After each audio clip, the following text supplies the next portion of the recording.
My name is Faris Akmal bin Kasbola. My matrix number is E23B2649, and I will be presenting my slide presentation about pollution control via illegal approaches to my analysis on the legal framework and policy implementation of water pollution control in Malaysia. And it's supposed to be a group of five. Instead, I will be the lead one. So water pollution types and causes. So for my point of source pollution, it originates from single identifiable localized points of discharge. The rivers and coastal zone includes from the previous era such as the Kim River during 2019 causes from the industrial influence, direct discharges of untreated heavy metals and chemicals from manufacturing plants, such as from sweet home candy case from the USA event, and such as the previous case also has been confirmed from the Johor factories as well.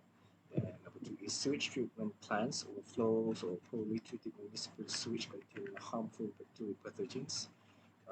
We can conclude from the era of the Itai confluence, which was a sewage treatment plants that was caused during all those years. And the third is scheduled waste, illegal dumping of toxic chemicals directly into catchment basins to bypass disposal fees. This will be the infamous during the Kim incident, accident during 2019.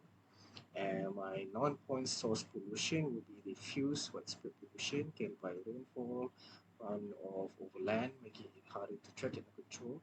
From the first one is agricultural runoff, where heavy washes of pesticides, herbicides, and animal waste from smallholder plantations. Two is urban runoff, where silts, motor oils, litter and construction debris carried down residential drains after downpours.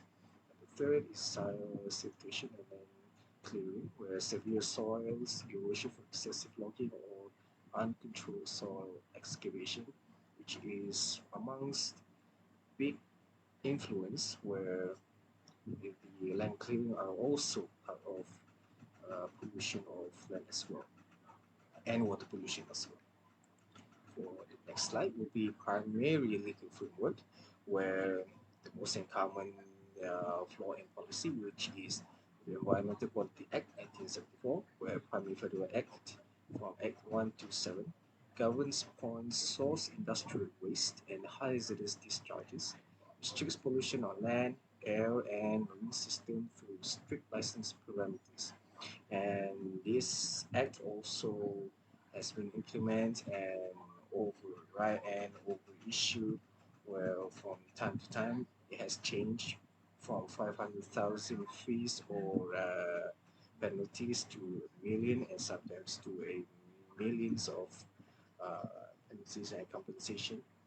And number two is Water Services Industry Act 2006, where Act 655 WSI regulates water supply and sewerage services, features severe criminal penalties up to life imprisonment or death penalty if contamination results in human death. So far, it has not been one of the most services amongst all other law and legislative frameworks, but it is still amongst where the penalties up to life imprisonment are still conducted to this day. The last one is Local Government Act 1976, where Act 171 empowers local municipal authorities to find, license, or shut down small and medium industries or SMIs, polluting public drains and localized water networks. This also conducts where if public order where people burning openly or throw garbage into the river as usual are also will be penalized under this local government act. And for the next one is key provisions and enforcement, where legislation law from the EQA 1974 until Water Services 2006, Local Government Act, to State Water Management Enactments, where the State Water Management Enactment is from was basic restriction, localized discharge, where it is a locally by state, such as from the state by the Sarawak and Sabah has their own local municipality, and where from federal, from the DOE and SPAN, where most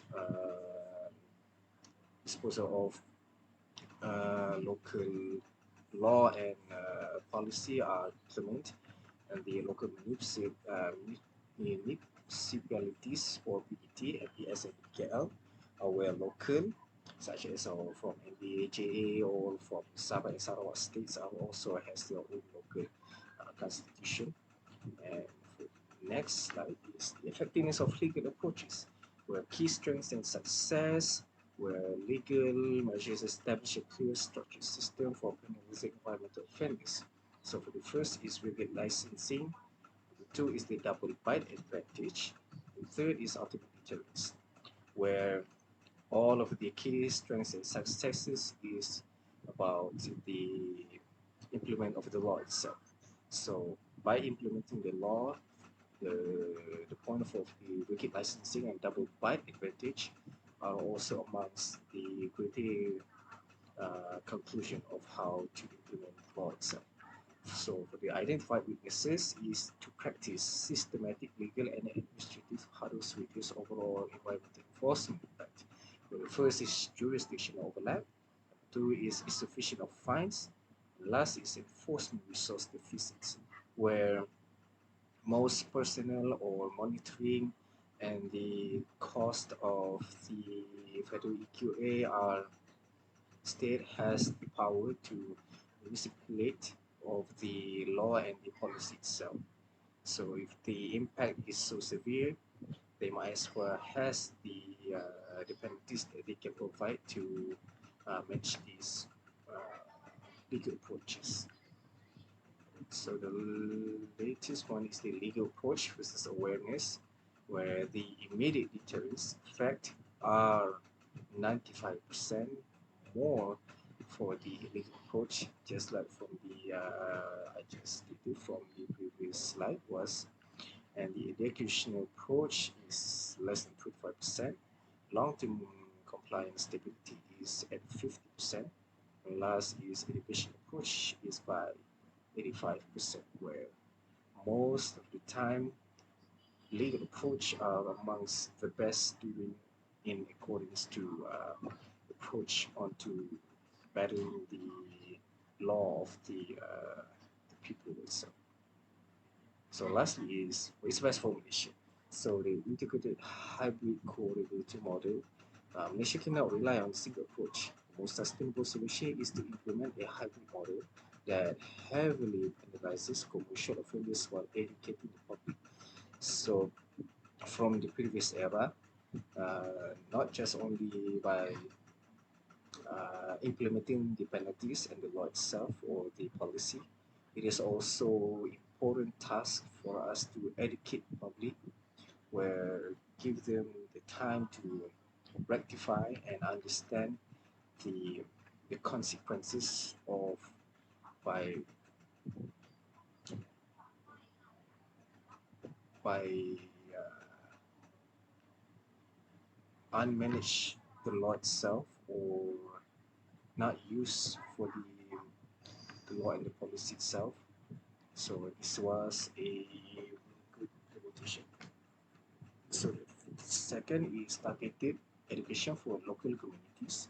A non-point residential littering must be tackled through community level civic programs, detailing river preservation habits from school level limits, plastic household drain blocking. I've seen from the Johor states and other parts of Malaysia as well. We have seen that some people have littering, and the law itself was about the by how most not just about residential but also from the other people as well, foreigners as well, must be tackled through these community level civic programs. I've seen some Singaporeans sometimes that they already tackled this type of situation where someone littering will be instant penalties, where they will do service communities, and sometimes they get caught and they must pay up to 300 fines. Exactly. So the third one is strict law enforcement for corporations, where industrial polluters must face absolute high tax penalties under the EQ 74, heavy fines up to 10 million, recent amendments and imprisonment removed the incentive to dump chemicals.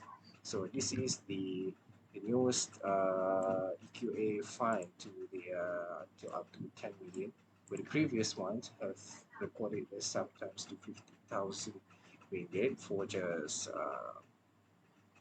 the deterrence of penalties under the EQ in 1974 as well.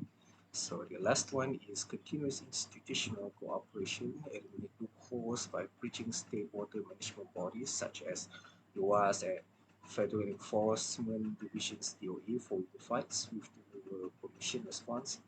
We can see from the Kim Kim River incident in 2019 and as well from Klang River as well, where most of the time LUAS and Federal Enforcement of DPKL usually make a stand where they are trying to tackle most of the water sewage system and the loopholes of factories as well have already damaging our system. So thank you for watching. I hope my presentation was clear.